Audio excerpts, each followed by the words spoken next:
Good evening, dear past presidents, council members, members of the ISL, relatives of engineer DJ Wimalasurendra, invitees, guests, ISL staff members. You all are welcome to Engineer DJ Wimalasurendra Memorial Oration. Kindly rise up for the presidential procession. Kindly rise.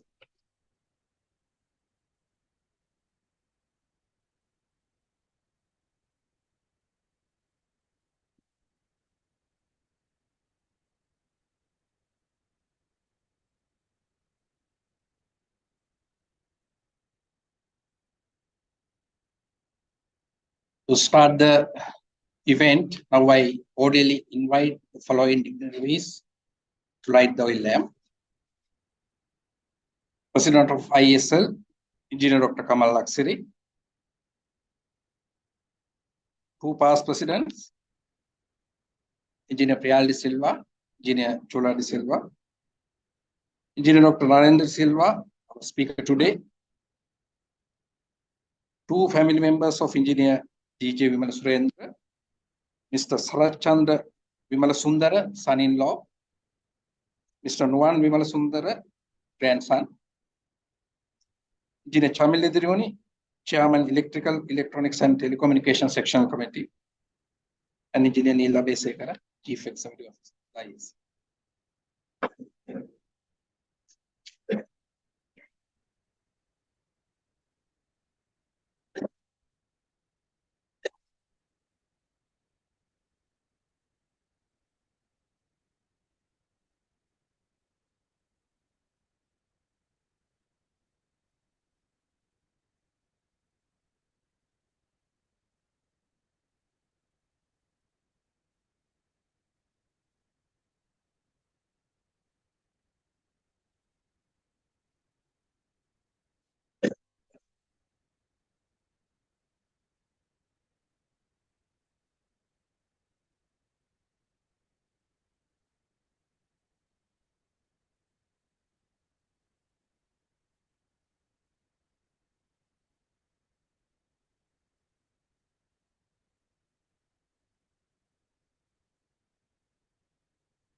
Thank you very much. Kindly remain standing.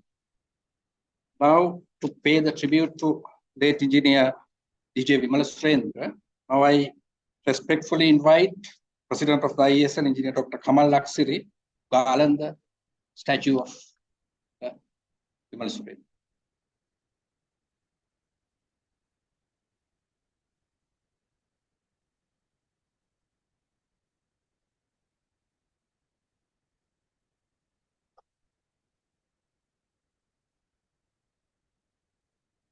Kindly be seated. Now I invite the following dignitaries to the stage. President of the ISL, Dr. Kamal Laksiri, our speaker today, Dr. Narendra De Silva, and Engineer Chamil Edironi, the Chairman of Electrical, Electronics and Telecommunication Sectional Committee.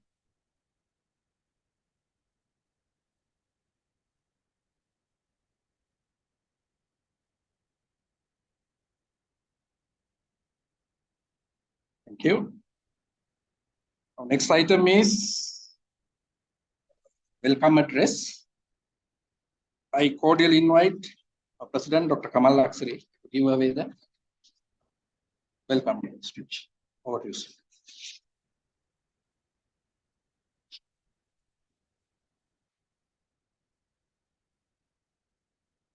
Good evening to all of you.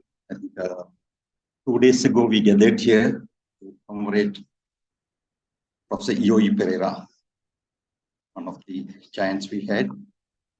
Today, we have gathered again here to join another equally important item in our calendar. That's to conduct the late Engineer DJ Wimalasurendra Memorial Oration. Ladies and gentlemen, on behalf of the Institution of Engineers, And as the President, it's my pleasure to welcome all of you for this memorial oration. Today, this event is organized by the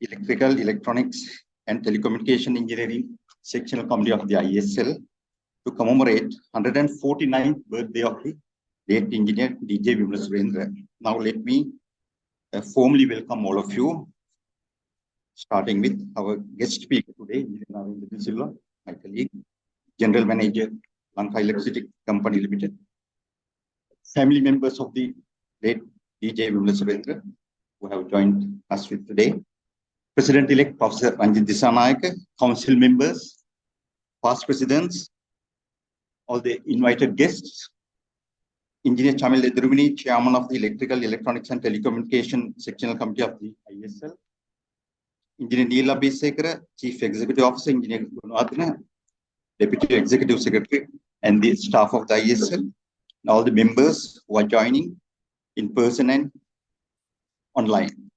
We are conducting this event hybrid mode. So, ladies and gentlemen, ISL, the apex body for professional engineers in Sri Lanka, conducts series of memorial lectures in memory of engineering giants who have rendered a momentous contribution to the engineering field and the development of this country. Today, we are commemorating one such outstanding engineering figure, Engineer DJ Wimalasurendra, and it's his 149th birth anniversary. I think there is no one in the engineering community in the country doesn't heard of Engineer Wimalasurendra. He was a key figure in developing hydropower in the country and so recognized as the father of hydropower in Sri Lanka. Hydropower plants now generate nearly more than 50% of the electricity supply in the country. It is inspiring to consider that nearly a century ago, Engineer Wimalasurendra identified and laid the groundwork for hydropower as a solution to power generation in the country. This all started with his demonstration of a mini hydropower plant built in 1913 at Blackpool using excess water from Gregory Lake in Nuwara. Following the mini hydropower plant's success, Engineer Wimalasurendra delivered a keynote address to the Engineering Association of Ceylon in 1918, a paper titled On the Economics of Power Utilization in Ceylon. In this keynote address, he highlighted that the harnessing of the Muskeli River, Kehelgamoya, and Muskeli for hydropower development would inaugurate an industrial for this country. Despite the fact that his ideas were mocked by his colleagues and superiors, he did not give up until they became a reality. Following that, the Aberdeen Lakshapana scheme began in 1924, ushering a new era of power in the country. Let me now briefly tell about the early life of Engineer Wimalasurendra. Engineer Devapura Jayasena Wimalasurendra, born in 1874 in Galle. He was educated at Ananda College, Colombo, excelling in science and mathematics. He joined the Technical College in Colombo in 1893, while serving as an apprentice at the government factory, and was its first graduate in civil engineering.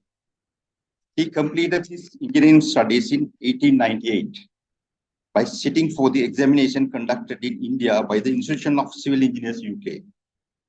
Engineer Wimalasurendra worked for some time as an assistant civil engineer at the then Public Works Department, PWD, serving at stations like Diyatalawa, Galle, and Nubud.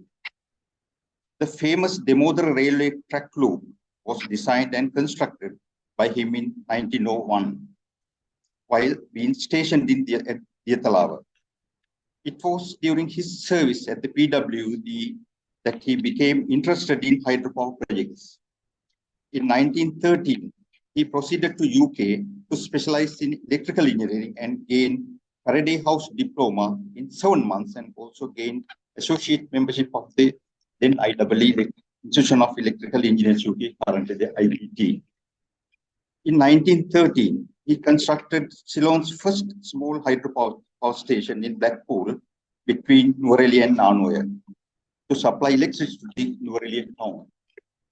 In 1918, he presented his historic paper titled Economics of Power Utilization in Ceylon before the then Engineering Association of Ceylon, arguing the case for the development of hydropower potential of the country. In his proposal, the possibility of generation of hydropower from Muskelioya and Kehelgamoya, he estimated that the water potential combined with Muskelioya and Kehelgamoya could be delivered to produce 114.5 megawatts of electric power, that is to light 100,000 lamps, or Lakshapana, became later Lakshapana. He also strongly promoted the electrification of the the railways, as well as the concept of developing a national grid. He was a chartered engineer of both the Institution of Civil Engineers UK and the Institution of Electrical Engineers UK, a somewhat rare achievement at that time. He did in-depth study of the Lakshapana hydroelectric project, which the government accepted in principle for implementation in 1924. However, it took another 15 years for the government to decide on its actual implementation. He was, however, kept out of the project and left the country on leave to England and returned only at the request of the colonial secretary then. In 1926, he was appointed as Chief Engineer of PWD, Public Works Department. With the setting up of the Department of Government Electrical Undertakings, Engineer Wimalasurendra was appointed to the position of Chief Engineer. However, he retired as a frustrated man at the age of 55 in 1929 with his pet project in abeyance. With his great determination to develop the hydropower potential of the country, Engineer Wimalasurendra decided to enter the National State Council and was elected from Ratnapura in 1931 as a member for the Ratnapura seat for 4.5 years and served in the Executive Committee of Works and Communication. Because of his engineering background, he was appointed to the Executive Committee of the Works and Communication, where he contributed immensely to the development of the country. During the period from 1931 to 1936, as a member of the State Council, he continued to advocate strongly the rapid industrialization of the country using the cheap source of power, hydroelectricity. He lobbied for the resumption of works on the planned hydropower development that was uncompleted. As a result, the Lakshapana hydropower scheme, which had started in 1924 and had been stopped halfway, was resumed in 1938 and completed after the World War in 1950. Finally, in 1950, when the Lakshapana project was completed, Engineer Wimalasurendra was almost 75 years of age. Engineer Wimalasurendra, the father of hydroelectricity in Sri Lanka, passed away in August 10, 1953. When he died on 10th August 1953, he was at least happy that his dream had become a reality. With regards to progress made in the utilization of hydropower, credit must go to the engineer Wimalasurendra, who pioneered to achieve the objectives. The Northern Powerhouse was named after him in 1974. Professor C. Sundarlingam, his colleague in the State Council, paid the best tribute to him when he said, Wimalasurendra is not dead, he is a living light, Lakshapana, a lack of lights. The Wimalasurendra Powerhouse at Lakshapana stands as a monument to the great contribution made by this national hero. So with this brief introduction, let me conclude my welcome speech. And once again, a warm welcome. I wish to welcome all of you to this memorial oration, and let's move to the proceedings. Thank you very much.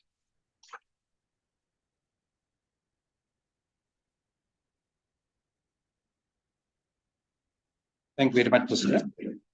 Now, let me have the honor of introducing our speaker today. Dr. Narendra De Silva is a distinguished and accomplished professional in the field of electrical engineering, with a rich background in academia and industry. He graduated with a first-class honors in electrical engineering from the University of Morocco in 1995. His commitment to expanding his horizons beyond his home country is evident in his attainment of a diploma in electrical power systems from the University of Trondheim, Norway. Dr. Narendra De Silva's impressive academic journey culminated in a PhD in power electronics, a field critical to modern electrical engineering. His thesis, recognized as the best of the year, was completed at Hereford University, UK. His expertise is highly regarded as evidenced by his status as a fellow member of the Institute of Electrical Engineers, UK, signifying his standing as a respected figure in the global electrical engineering community. In his professional journey, Dr. Narendra De Silva embarked on his career as an electrical engineer at Lanka Transformers Private Limited, where he began to make his mark in the industry. Currently, he serves as the general manager at Lanka Electricity Company Private Limited, a testament to his leadership and expertise. Over to you, sir.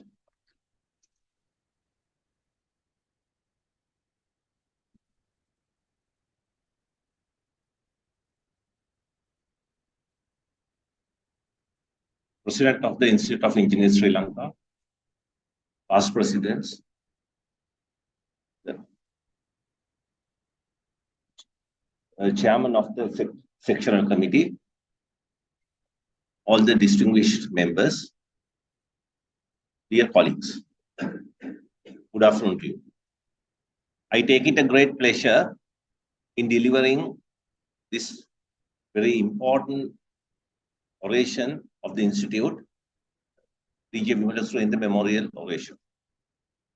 Today, the topic is about the markets, power and energy markets. We in utilities, electrical utilities, our job, our business is buying and selling energy. We buy a particular form of energy, whichever the form. During the course of our business, we convert this energy to a mainstream product, what we call electricity. And then we transport this product across the country, deliver that as a service. Deliver that as a service. In order for us to look at the characteristics of this market and the formation and the details of this market, it is essential for us to understand the properties of the good that we sell. If we are going to look it in a very broader context, just as a product, what are the specific characteristics of this product? This particular product neither can be resold nor stored. It cannot, our customers cannot sell it back, and they cannot store it, neither sold nor stored. Because of these two characteristics, in legal context or in a very broader context, this falls closer to a service than a good. So in the goods and services market, this falls closer to a good. So whatever the market that we are going to design should acquire the characteristics of a service market more than a goods market. So that is the characteristic of the product that we deliver. So that's why I said we deliver and serve. Deliver as a service.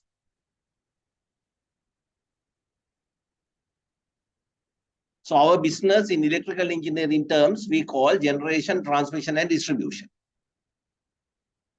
It's a vertically integrated three distinct functions.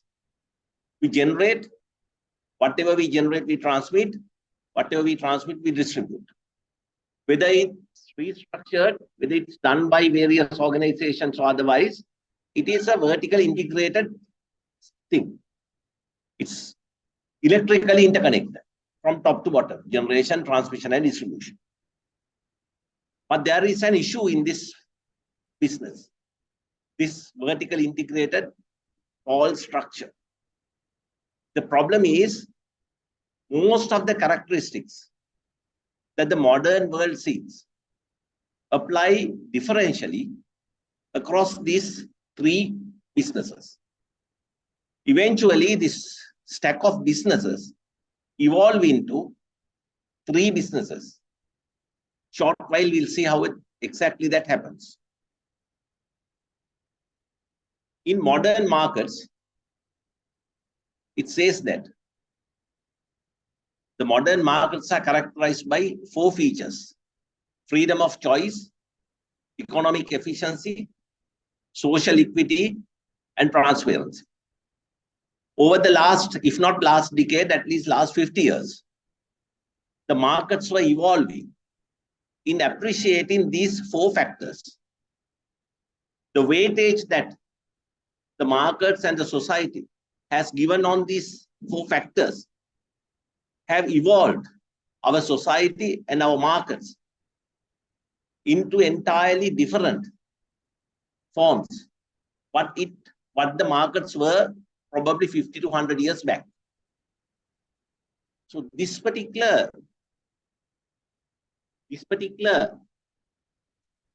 four aspects or the four virtues of markets, when applied to our business, generation, transmission, distribution, creates a small mess, small crisis.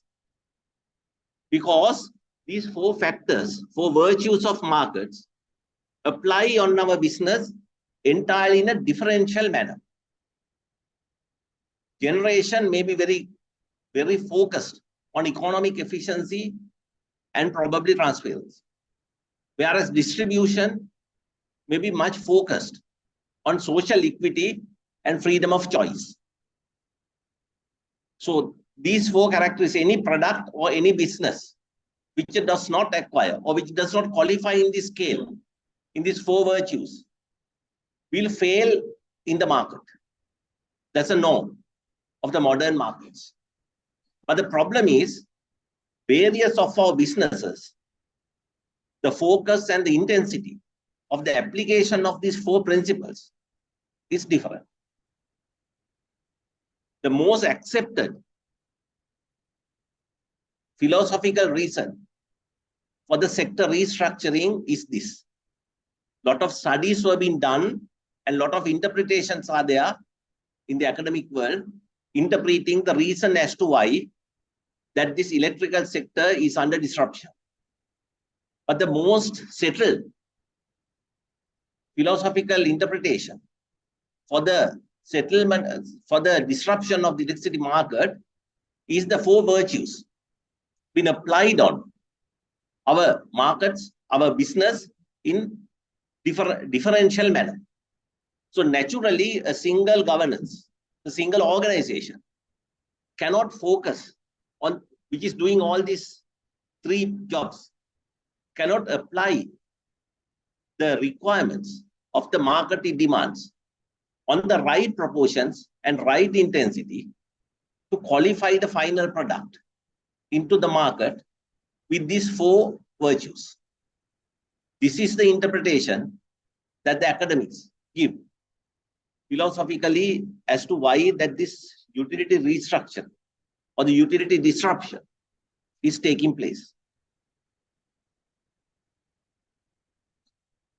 So the differential applicability of these four virtues on the vertically integrated structures create a disruptive force.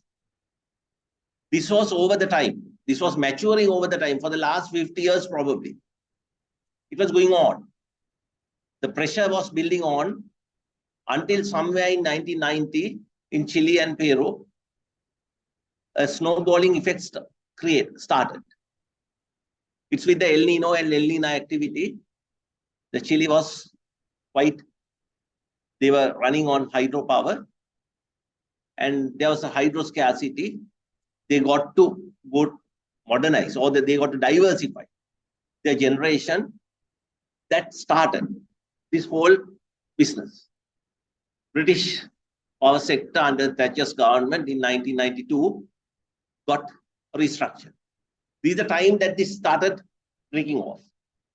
Actually, if that it really naturally took place, probably somewhere in 1960s, 70s, this would have happened. But electrical engineers and the sector adopted a very interesting solution for this, or workaround for this, which is called the regulator.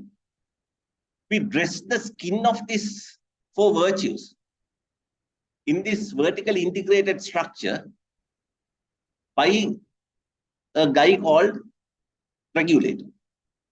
Moment the regulator came in, regulator gave us probably 50 years, if not 100, definitely 50 years of further life for these vertically integrated structures. But by 1991, it was failing.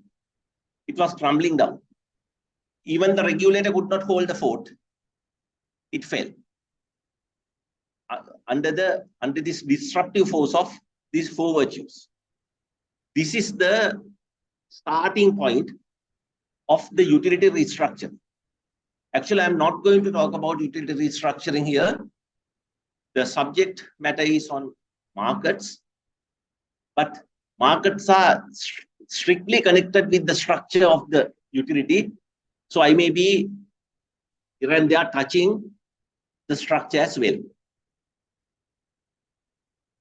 I consider this an opportune moment to discuss the formation and the operation of electricity markets, because probably we are at the corner of creating our own electricity market in the country. So this forum, the engineers here will be the architects in creating this market.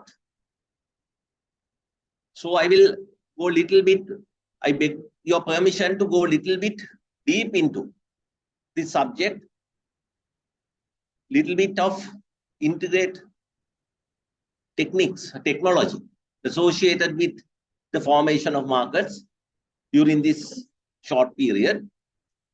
I hope you will bear with me of this when I'm going to touch these fundamentals. But I think it is essential because this is the time that actually we are going to go into. We are going to do a hands-on experiment. So this is the time probably we might have to read the theory a bit.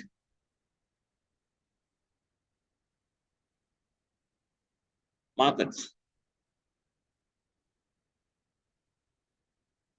We as engineers, we know when we have a system and when we want to model a system and optimize it, what we do, we write equations. And we try to optimize it using mathematics.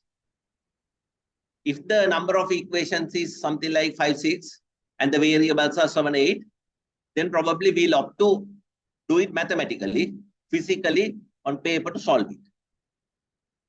Moment that it grows off into hundreds of equations, thousands of equations with thousands of variables, we'll give up doing it by mathematics. Then what we do trial and error.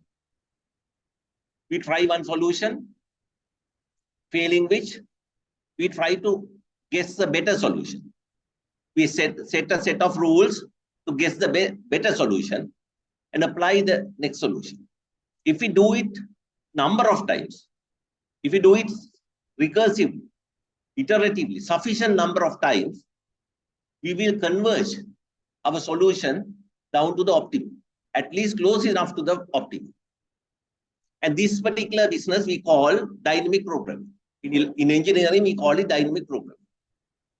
Whether it's genetic algorithms or swarm theory or dynamic programming, ultimately in engineering, this is what we do when we want to optimize. In biology, it is evolution. You look at the trunk of an elephant, or the hand of a monkey, or the human brain. Over millions of years, millions of iterations. These are the optimized solutions that the nature has created through the same process, same iterative, recursive process. markets is the economic version of evolution. If you do sufficient iterations in a market, economists believe that it will hit the optimum solution. If you do sufficient iterations, it will hit the optimum solution. This optimization business is in economics. They interpret by this microeconomic phenomena, which we say the market clearing, supply-demand balance. I think we have to go a little bit deeper into this supply and demand balance in order for us to understand exactly how the markets operate and why that particular formula itself cannot be applied to electrical energy and power. There is a small issue, and there is a way of overcoming that as well. But first, let's identify the issue. I would say this is the demand and the supply, and there is a particular point at which the demand matches the supply, and we call it the market clearing price. And there may be, or probably I will just skip into the next slide, probably that may be more educative. Let's say I'm in a room. I'm in this room. And let's say I'm going to sell electricity, kilowatt hours. I say my kilowatt hour is 2,000 rupees. Or nobody's going to buy it. I say my kilowatt hour is 500 rupees. Probably nobody's going to buy it. When I say my kilowatt hour is 100 rupees, say all of us are in darkness. There may be a person who will opt in to buy it for 100 rupees. Okay, sold it. Next kilowatt. Definitely not 100, because then the 100 guy went. Next kilowatt hour, probably I will sell it to 80 rupees. The next kilowatt hour, probably I will sell it to 62.50. Next kilowatt hour, probably 47, 35, 25, 17.50. So now I'm coming to the age where people really don't want power, but all the people are not there to put a lot of money into it. First, the first guy who got a lot of money, then comes the cheaper power. Similarly, let's say next room, you got a group of generators. You got a group of generators. I go into that room, there's a door, I'm not going to open that. I'm going to go around and go into the next room. And I'm going to have a bargain with the suppliers. My first kilowatt hour, I start from 1 rupee probably. Nobody's there to sell me a kilowatt hour. I keep on bargaining. At 9.50, there's one guy. Probably he got some spare power. He was generating for his own purposes. Got a bit of spare power. He's ready to put it out, or probably hydro unit, 9.50. The next unit definitely is going to be a little bit higher, probably 10 rupees, 12.50, 17.50, 25, 35, 47. Now it's a business. People keep on. Now, when I start increasing the price, there may be some people who got capacity but who are not doing the business, now coming into the business and doing it. Now, if I open the door, what will happen? These two groups are going to meet together. They are where the noise starts happening and the markets being created.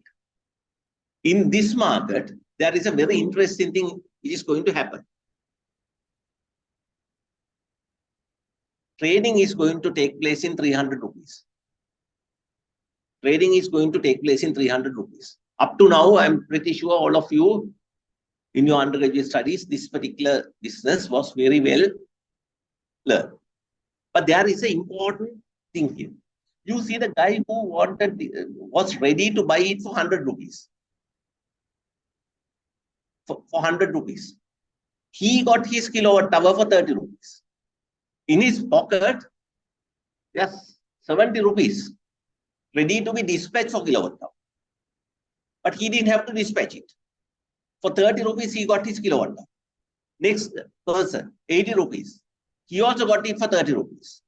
Next person, 62.50. He also got it for 30 rupees. Everybody who got kilowatt hours in this market got their kilowatt hours lesser than what they were ready to pay.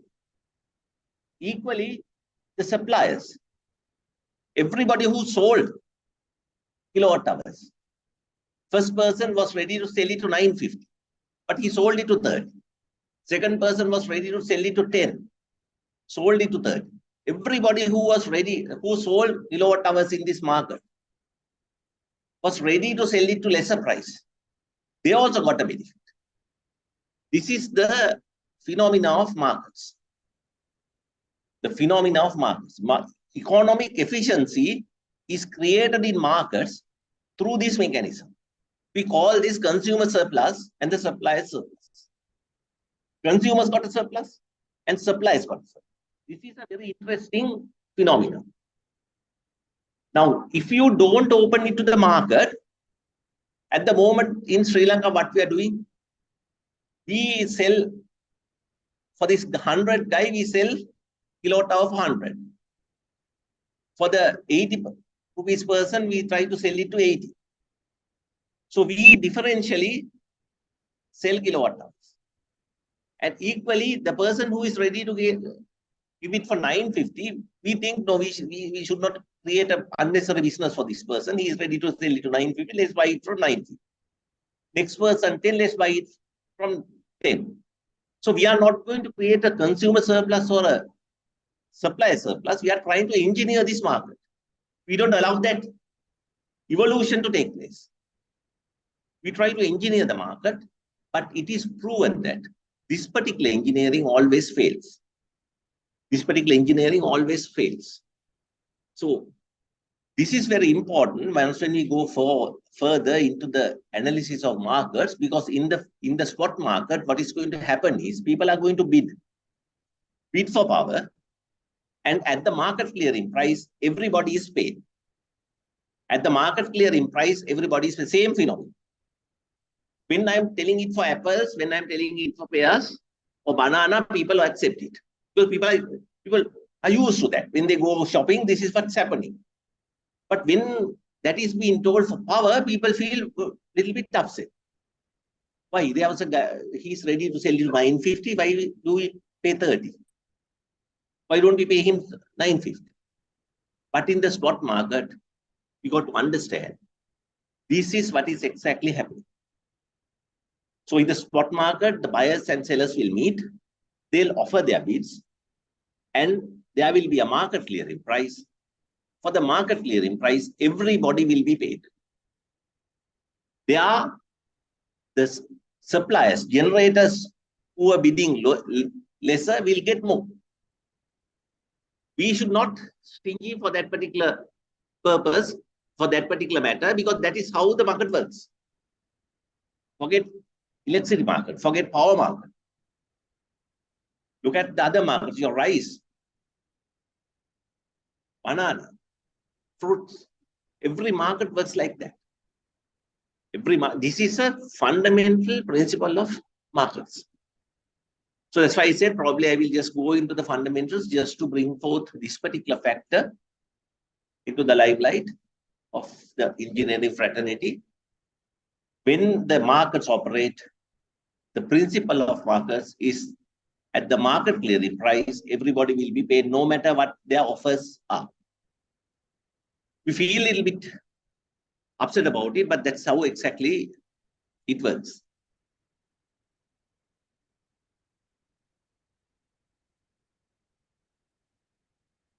But there is a small issue. This is not banana.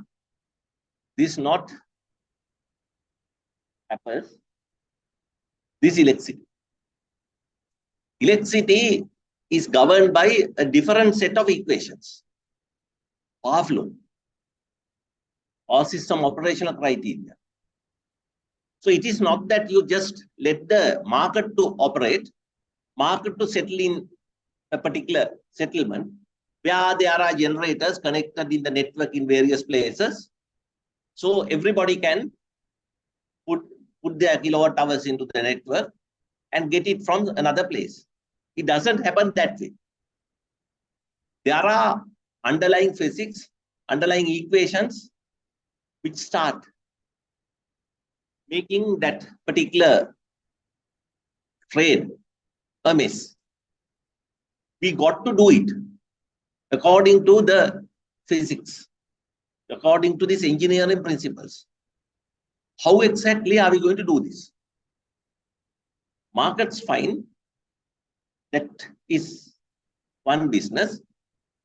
When electrical engineering phenomena comes onto that, how exactly are we going to meet these two ends? This is the tricky part of this dialogue. If it had been a simple market, there is no need of electrical engineers to worry too much about it. Already economists have done the job. Market analysis is always a socio-economic subject matter rather than engineering. But when it comes to energy markets, electrical engineering theories are going to go into this market and grapevine in, so that you cannot separate the market phenomena with the engineering principles. This is the issue. And if you don't separate it out, if you don't catalyze the engineering principles into market is going to fail. Market is going to fail ab initio. At the starting point, is going to fail. So we must work out the mechanism to incorporate these electrical engineering principles into the market phenomenon. But still, please keep in mind, the evolution got to be allowed. Natural selection got to be allowed. And the rules got to be very simple. In natural selection, you can't have very highly theoretical rules. Simple rules got to be there. So we got to catalyze our optimum power flow. The subject, electrical engineering subject area in this particular dialogue is optimum power flow. We have to get these optimum power flow equations catalyzed into markets in a simple form. How exactly are we going to do that? This is a typical classroom textbook power system. 3 generators and 3 loads having 600 megawatts, 400 megawatts and 200 megawatt capacity, catering a load of 250, 200 and 400 megawatts. Classic load flow problem. Textbook load flow problem probably all of us would have solved somewhere in 3rd year. The generator characteristics are given at the rightmost corner. When we do this optimization, the power flow, that's how the power flow works. On line 1 to 2, 0.4 megawatts, line 1 to 3, 107 megawatts, 1 to 4, 286 megawatts, 2 to 3, 85 megawatts, and 3 to 4, 114 megawatts. Generation 393 megawatts, 335 megawatts, 122 megawatts, catering the load. If you add these up, they perfectly add up. This is a load flow out. Now with this, the incremental cost of individual generators are the same. I'll just take 3 minutes to explain this incremental cost business. Basically, all of us are very well aware of this principle. But anyway, just for the completeness, I'll just touch that. The incremental cost of generator is the cost when you add little bit of more power to the generator. What is the cost that it will incur? So generation always is generators. When you take more power, cost is higher. So cost is a function of power. More power means more cost. Let's say I got 3 generators or 10 generators, a family of generators, generating power and creating a particular total cost. And I claim that this is optimum. There is a load. This load is shared by these generators in various proportions. I come out and say this is optimum. How you are going to test it? How exactly are we going to test it whether this is optimum? What I do is I'll take a small bit of power from one generator and put it to the other generator. Take a bit of pinpoint of power from one generator and put it there. When you take little bit of power, cost goes down on that particular generator.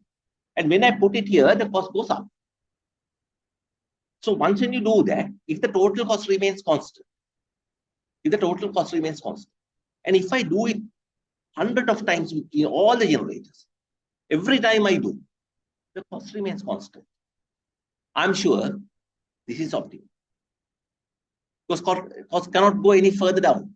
Whatever the transaction you do, always the cost same. So that if the cluster of generators pass that test, guaranteed it's optimum dispatch. What does that mean? That means all the generators are operating on the incremental cost, equal incremental cost.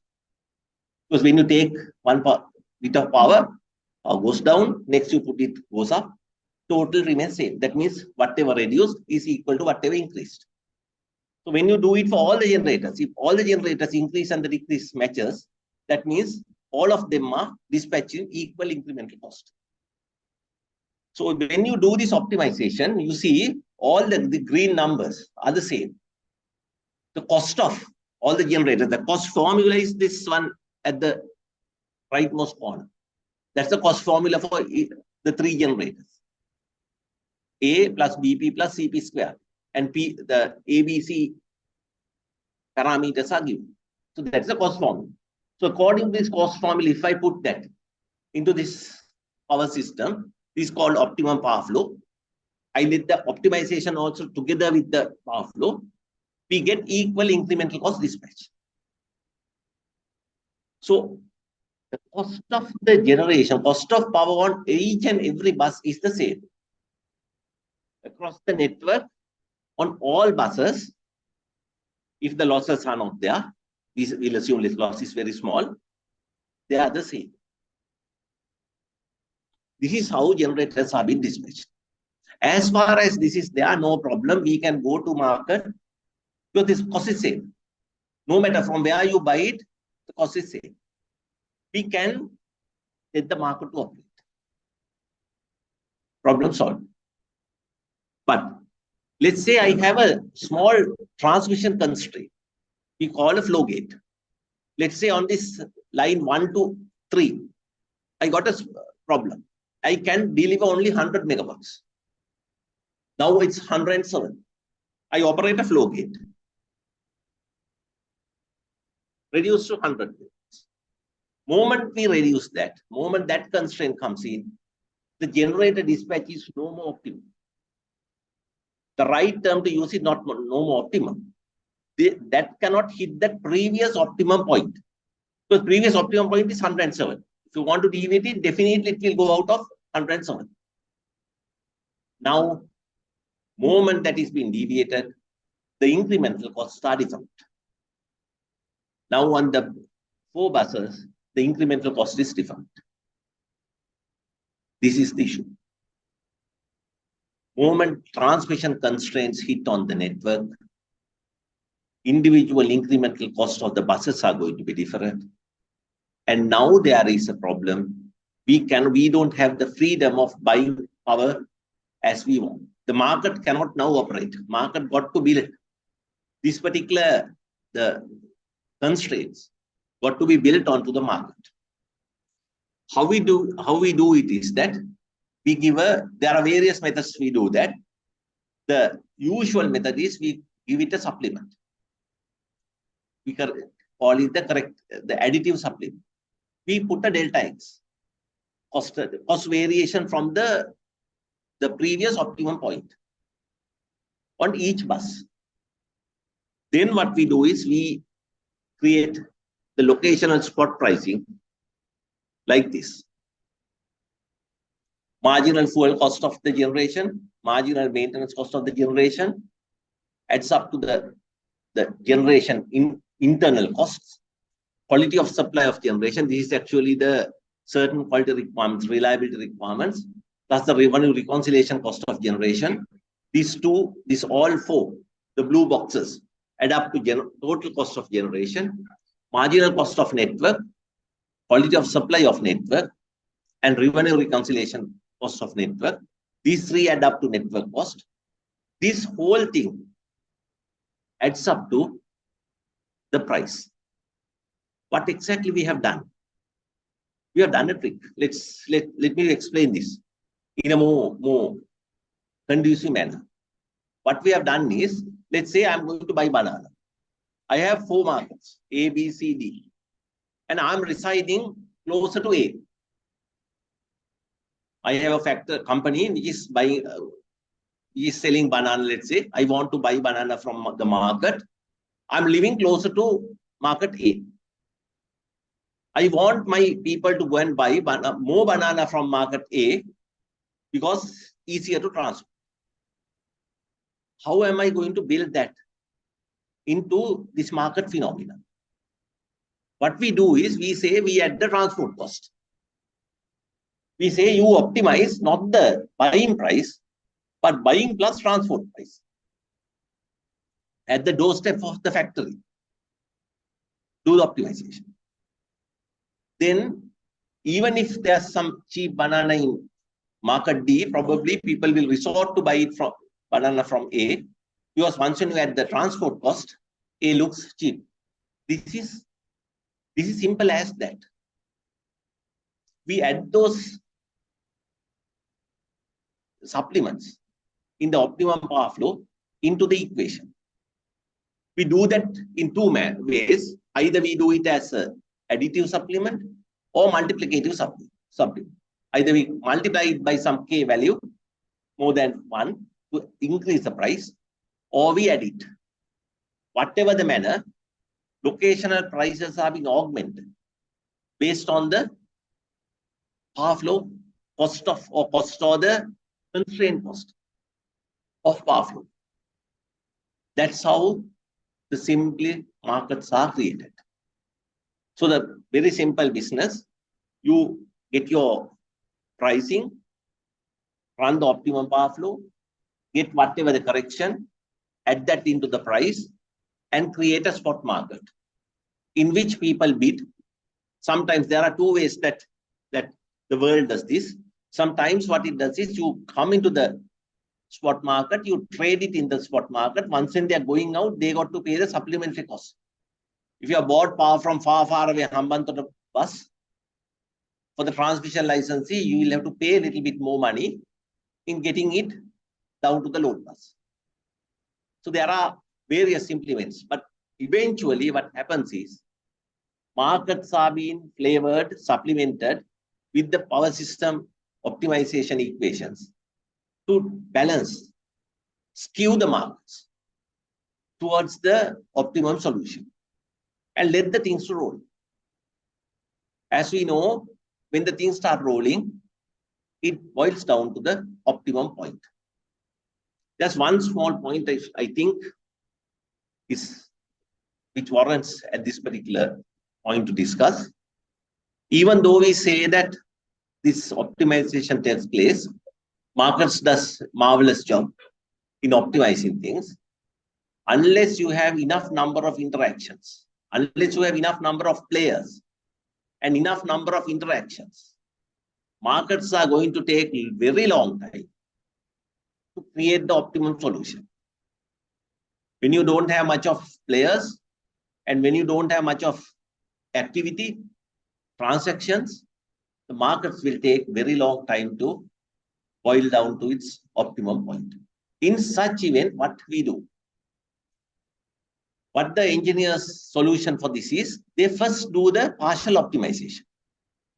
They partially optimize it, bring the answer, bring the solution closer to the optimum point, and set your optimum equations, initial points closer to your optimum point, and let the last bit of tinkering to be done by the markets.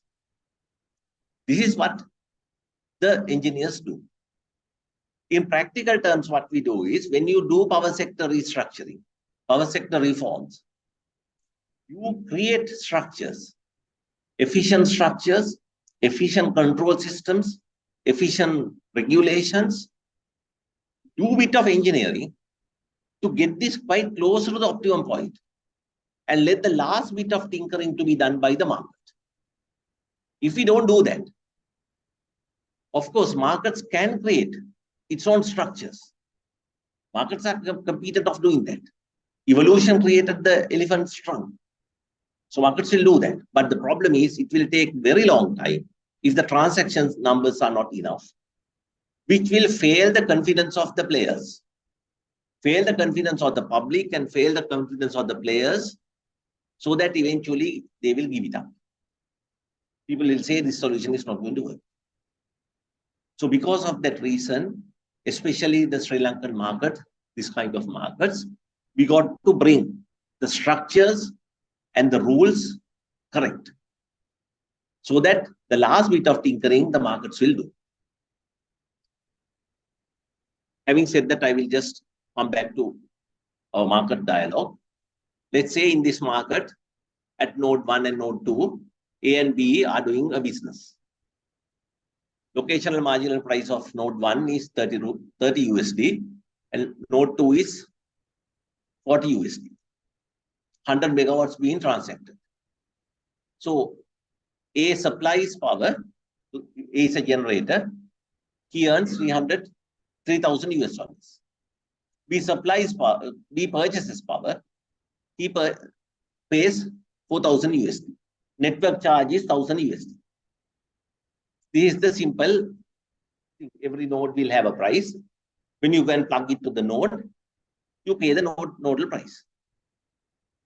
This is the basic simple thing. This simple architecture was prevailing in UK when they set it up in 1991 until somewhere 2001. 2001-ish, 2010, 2006, 7, the renewables started putting a lot of pressure on the market.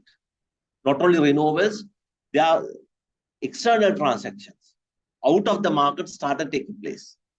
And the requirement of balancing the external transactions came into the picture. So I'll discuss that also for the completion of this discussion.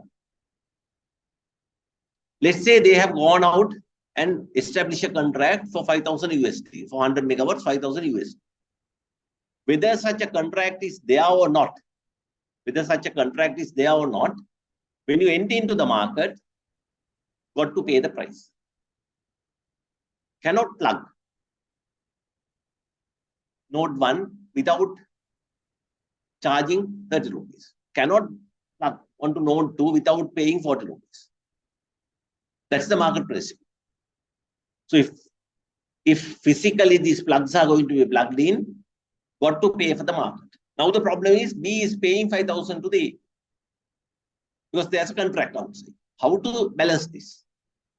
Technically, B is paying $9,000, whereas B is receiving 8,000 USD. So we got to sort it out. How it's done is, there are two ways of doing it, two unfair ways of doing it. One thing is you do the transaction on node 1 and return the entire 3,000 US dollars, which A received to B. So the net effect is that 1,000 USD, the total network charge is paid by A. You do the business at A will have to pay the entire 1,000. If you balance these numbers, I'm not going to go into that. You'll see that A has paid the total network charge. Equally, if we do the transaction on B's bus, whole 4,000 US dollars will be paid by A, because B has paid 4,000. B says, I have paid 4,000 more. You got to return me my 4,000, because my contract is not with this one. So A returns the entire 4,000. When A returns the entire 4,000, A has paid. Technically, B has paid the entire 1,000, the network charge. Now, the way how this is being done, you identify an intermediate bus called energy hub, the transaction bus, and do the balancing at the transaction hub. So once when you do the balancing at the transaction hub, certain portion of the network cost is taken care of by A, another portion of the network cost is taken care of by B. So the network charge is well balanced. So this is the principle called contract for difference. The outside contracts, you establish another contract with the pool operator, what we call the CFD. So the nodal pricing, market phenomena, market dialogue and the market buying, and if ever there are external contracts, CFD. These three things. And if the nodal pricing is done proper with the proper optimum power flow, integrate that entire complicated power system, load flows, and all the power system theory into the equation of pricing. This is how the markets are being created. The basic market theory is this. I'll summarize. First, from the mind, you give up this idea of giving the electricity to the price that he wants to buy it. Buying electricity for the price that he is ready to give. You give up that idea. That is not the market business. Somebody is ready to buy electricity for 100 rupees, you take 100. Somebody is there to buy it for 80, you take 80. You just ask how much you are ready to pay. Whatever he says, okay, you take that money and give a kilowatt. That's not markets. And there are some people who are ready to generate at 950. There are some 10, 20, 30. Whatever the number, you start buying it. That's not markets. Market is open trade. Everybody get together, talk together, and settle at a market clearing price. That's the first principle of markets. If we are not open enough to accept it, markets are not going to work. Until markets are not going to work, we are not going to qualify ourselves for these 4 norms: freedom of choice, economic efficiency, social equity, and transparency. So until those 4 norms are being achieved, utilities will continuously in pressure. We will not qualify our business to the norms of the modern world. We will continuously be in pressure. People will tell this to us in various forms. People don't know exactly what they're talking to us. We will start hearing various noises. But inside, the bottom of the issue is these 4. People feel that they don't have a choice. People feel that they have been locked. They feel like they have been put into a cell. All of autonomy, we call. They feel like they have been demeaned. Second thing, the economic efficiency. We will not, by ourselves, we will not economize, we will not optimize our internal structures. Social equity, reasonability, sense of reasonability.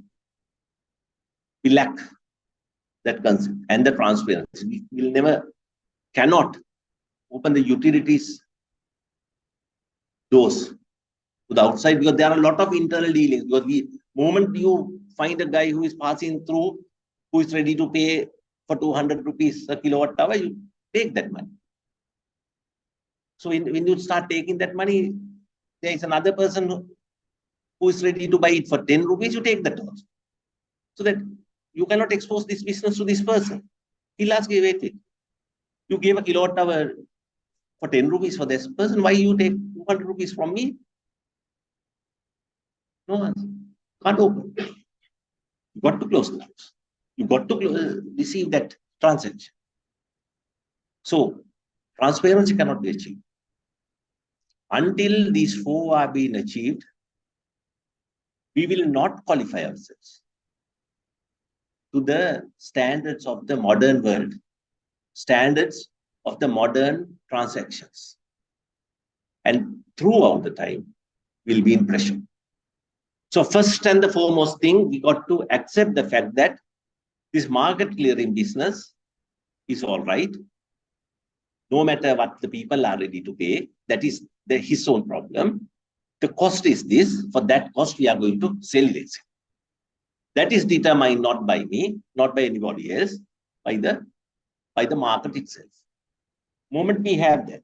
The second thing is, we got to bring the power system equations, optimization equations, operational criteria, reliability criteria, quality of power, all that we got to incorporate into this market. Because we are now entirely relying on the market. We got to let the market to go loose. So market intelligence, we got to build this power electrical engineering stuff into the market intelligence. That's the locational marginal pricing and these transactions. When we do that, open it up, it will boil down to very efficient solution. Third requirement is essentially, we are looking at small markets. We are looking at less players supported markets.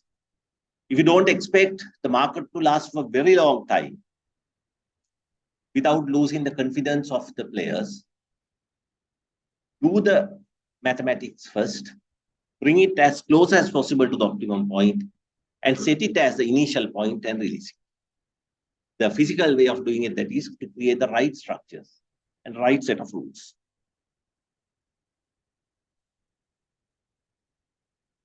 So the markets, the correct structure, accurate role definition, proper governance, definition of market rules, and the balance of law. The final point is also very important. All these things are in the market definition and the creation of structures. As I told you, I'm not an expert in these structures, creation of structures. I see a couple of experts in the forum on structures. So I'm not the guy for that, but create the proper structure. First 4 points eventually says create the proper structure. But the 5th point is very important, balance of law. Merely creating the perfect structure won't do the job unless the common law, the outside, the legal environment is also created for the requirements. This particular market got to be taken out, uprooted from our oven and kept it on the table. So you must have a substantially strong and substantially articulated table that can take up whatever we have cooked. So that the balance of law, the rest of the law, also got to have proper interconnection into this structure what we are going to create. That's how the markets are formed. Thank you very much.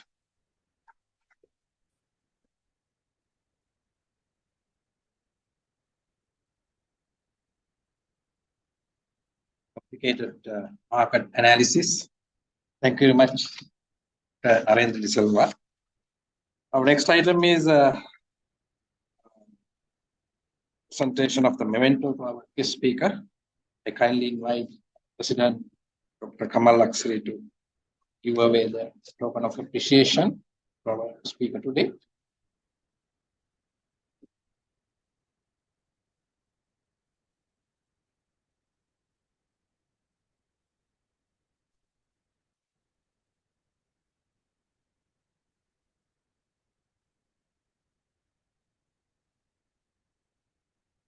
Thank you very much, President.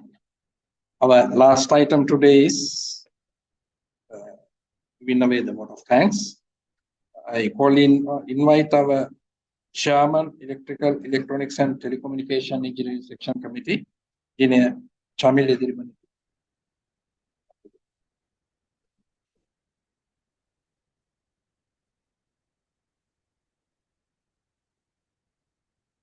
Thank you, Engineer Neil Labesekara, CEO of the ISL. Engineer Dr. Narendra Silva, the guest speaker today. Engineer Dr. Wimalasurendra, President of the ECSL, Engineer Tilak De Silva, CEO of the ESL, and past presidents, son-in-law of DJ Wimalasurendra, and also council members, vice presidents, and all the distinguished guests, and ladies and gentlemen. Today, actually, we witness a great memorial lecture, which is on the power markets. Actually, in this time frame, in this duration of the country, I think this is one of the most important subject that we are dealing with. Markets, we are talking about markets, and time will tell actually now what will be our market. And I don't want to go into any further analysis or further saying of Engineer Dr. Narendra Silva's great lecture, because it is not fair. But anyway, we will be having future network connection from India. That is also a power market, which will be actual market. I think as per the plans, it will come. So this lecture would be an eye-opening for all of us how to deal with the power markets in future. So I would really thank Engineer Dr. Narendra Silva for accepting our invitation. ESL invitation, actually it was about 7 months before. He has accepted gracefully and finding time at the right time of this memorizing the birthday of Dr. Wimalasurendra. Thank you very much, sir, once again. And I must thank Dr. Wimalasurendra, the president of the ESL, who has given us encouragement throughout the year, for my sectional committee as well, and others, the council. And I must thank you also. And CEO of the ESL, he is also behind the organizing part. And this is only one, maybe one memorial lecture he is organizing, but really I must be grateful to you for organizing this event a success. And also son-in-law of DJ Wimalasurendra, Mr. Wimalasurendra, and his family, raising this occasion on our request. I must thank you also. And I must thank Engineer Tilak De Silva, the chairman of the Engineering Council, present being with us and accepting our invitation as well. And I must thank our past presidents and council members, vice presidents of the ESL for taking part. I may not say you, I know your names, because here we have distinguished guests who are really key personnel behind the power sector. So I must thank you all. And finally, I must thank our sectional committee. Organizing of this memorial lecture was headed by Engineer Navodhan Kankanamge, who has been behind me throughout the time. So I must thank him, and also other members, Engineer Prasad and Engineer Dushanta as well. So thank you very much. And finally, you may have questions, but in the memorial lectures, we don't allow you to question. But we are now having our pleasure to invite you to the fellowship, which is after this event shortly. So Dr. Narendra is also available there. So we can share some thoughts and we can have some explanations there as well. So thank you very much indeed, ladies and gentlemen. I must welcome to you to the ISL members launch for the fellowship. Thank you very much.